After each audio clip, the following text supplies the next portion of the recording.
Alright, here we are with video 3. We're going to start with superposition. This is where you get constructive and destructive interference. So when two or more wave pulses interact, they produce an amplitude and a resultant wave. So when the two pulses cross, they travel through each other. They do not bounce off of each other. And where the pulses overlap, we get basically an adding of the two waves. I got a little demonstration software here to show this to you. This is really neat here. So notice how these two waves, when they collide, their amplitudes overlap. And I believe the second wave, yes, I can change this to a -1. So what I just showed you was constructive interference. This is destructive interference. And if I make this, there we go, I got +2 versus -2. And if I pause this at just the right time, I think I can step through this. Well, if I pause it at just the right time, we see that the two waves cancel each other out, so that it's like there's no wave there at all, which I think is kind of cool. The math for this is just very simple. You just add the amplitudes. That's all you have to do. But that's constructive and destructive interference. And we get partial destructive interference and complete destructive interference. Partials where, maybe like +2 versus -1.4. There's going to be a little bit of amplitude left over. Complete destructive interference, that's like +2, -2. They completely cancel each other out. So two or more waves traveling can interact in such a way to produce this amplitude. Now if I have two, these up here, these are wave pulses, okay? If I send pulses. If I have periodic waves, I get this pattern right here. So these two waves, if they have the same amplitude, the same frequency, everything, we get these regions of destructive interference. I can highlight these coming out through here. So it's where the waves, the peaks meet with troughs, troughs meet with peaks, and everything gets canceled out. And I can have constructive interference. This is where peaks meet with peaks, troughs meet with troughs, and this is where we get constructive interference. And you get this interference pattern here. This is really kind of cool. I think of concert halls when I see this. To me, I see the destructive interference is where the walkways are. Constructive interference is where they put the seats. And sometimes they do that with concert halls. That's how they, if you're going to pay all this money to listen to a concert, you want to be able to hear it. So they kind of design it this way. We can calculate the locations of the constructive and destructive interferences, but that's a little beyond the scope of this class. But we can calculate that. And it's not too bad, but it's just not what we're going to worry about. But we have constructive and destructive interferences here. Now another, I guess, consequence of that is something called beats. Before I showed you two waves of equal, let me go back to this page here. To get this pattern here, these two sources of waves have to have the same frequency and the same amplitude. Well, what if they don't have the same frequency? Well, we get something called beats, and I can demonstrate that for you. So I have two tone generators. This one I have set to 440 Hertz. And this one I have set to 442 Hertz. Now if I play this one, and if I play this one, you probably can't tell the difference. But if I play them together,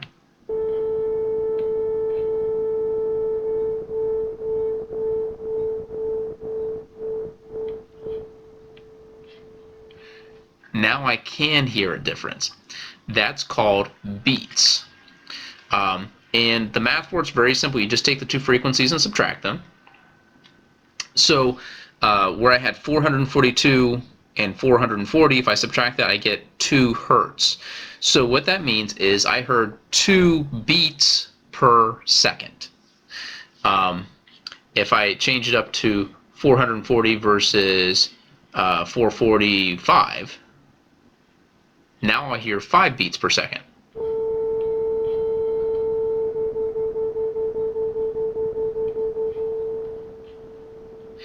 So that's kind of a cool thing that you can do with that. But those are beat patterns. Often we see this kind of graph right here. If you look carefully, you can see where the crests line up for constructive interference. Here you can see where crest and troughs line up to give you destructive interference. And it just repeats over and over again. If you go to Khan Academy, he's got some wonderful videos showing you the derivations for where these formulas come from. It's worth your time to look it up. But it's basically just subtract it. And really what we're looking for is for the constructive and destructive interferences. Something else that's kind of cool, boundaries. When I have like a wave pulse hitting a fixed boundary, it causes the wave to reflect in the negative direction. If I have it hitting a loose boundary, it reflects in the same. So if I have positive amplitude, I'll get positive amplitude coming back. But if it hits a fixed boundary, if I have positive amplitude, the reflected one will be negative amplitude. There's other kind of fun things going from like low density to more density. You can look those up. It's kind of cool. But all of this is leading us up to something called a standing wave. Now this is very important. You're going to see a lot of stuff on the AP exam about standing waves. And a standing wave, please go to YouTube, look this up, watch standing waves. They are very cool. They appear to be standing still. What I would do is I would type in physics standing waves and look for a video that shows you the derivations and everything else. So it's kind of like a pattern, resulting when 2 or more waves of the same frequency, wavelength, and amplitude travel in opposite directions and interfere. So here's how it works. You have a string and you fix one end like this, and you send your wave down. So when the wave hits it, it's going to reflect, and it's going to reflect in the negative direction. Well, you're still sending new waves. You're still moving up and down. You're still sending new waves. So the new waves interfere with the old waves that are being reflected back. And when the peaks and peaks line up, you get constructive interference. We call that an anti-node. So we got a little a here for anti-node. And there's certain frequencies which result in standing waves. Where you get destructive interference, we call those nodes. So antinodes and nodes. So when you hear like a violin playing a single note, you may think that there's only one standing wave on that string, but there are actually several standing waves all at the same time, each with its own wavelength and frequency. And the sound that you hear the most often consists of multiple frequencies. So we want to be able to calculate these standing waves, and there's actually quite a lot to this. So first things first.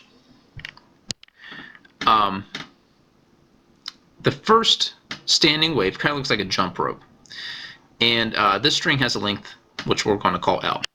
Notice that the wavelength would be 2L. So if I wanted to get a full wavelength, that full S, I would have to take this string and double its length. Now this first one we call that the fundamental or the first harmonic. The second wavelength, or the second harmonic, the wavelength is L. So notice that I get the complete S curve here. The third harmonic, I see these 3 antinodes, so I just need 2/3 of that length to give me that third harmonic.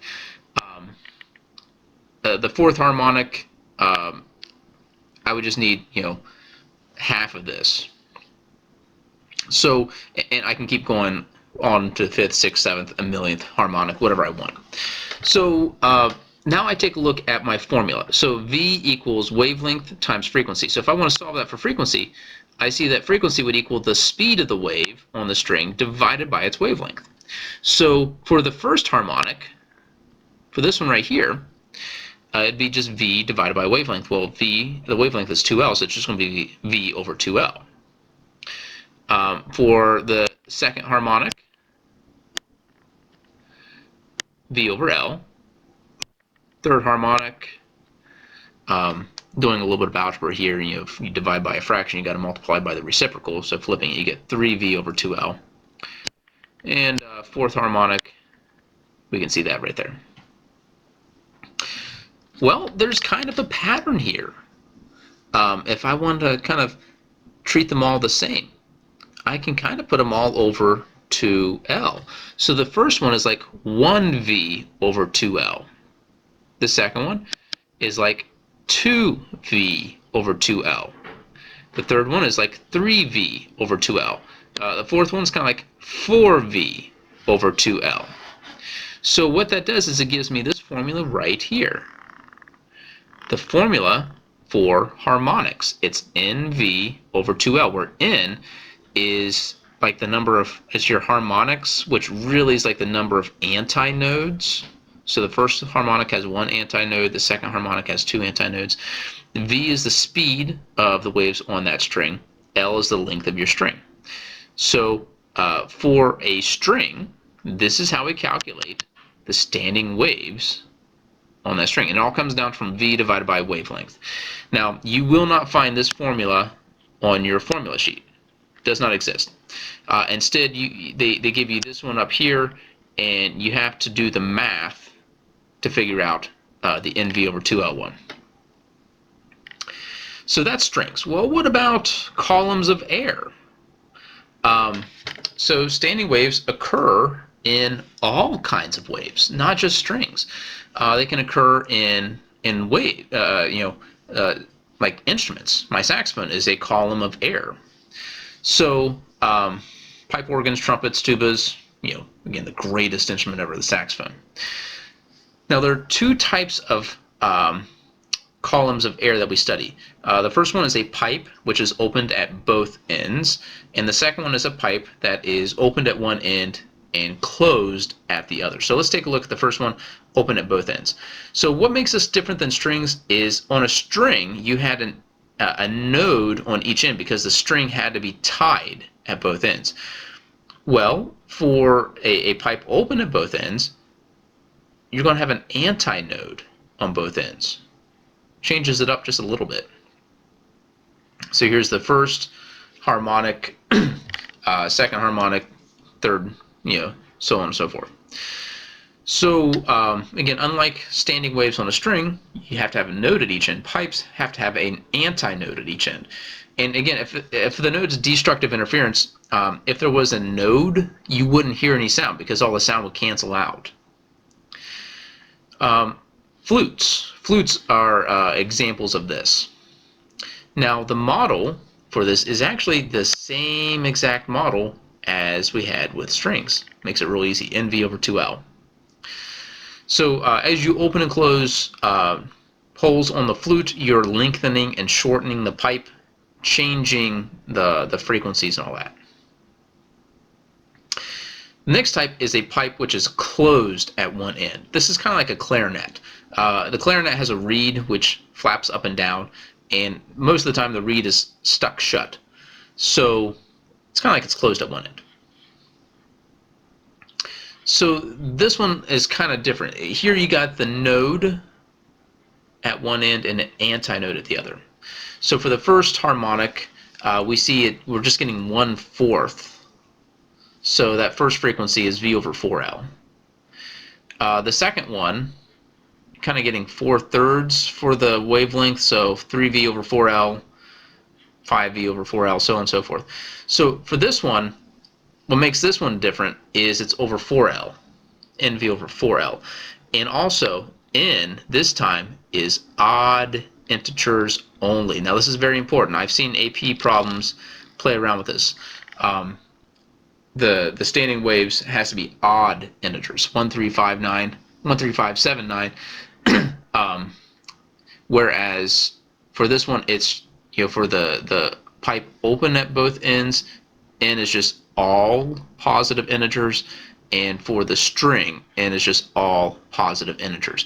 But for the pipe which is closed at one end, it has to be odd integers. All right, I believe that concludes these notes. I hate doing notes this way, but I think the situation calls for it. So this finishes up all the instructions on AP Physics 1. All right, talk to you later. Yeah.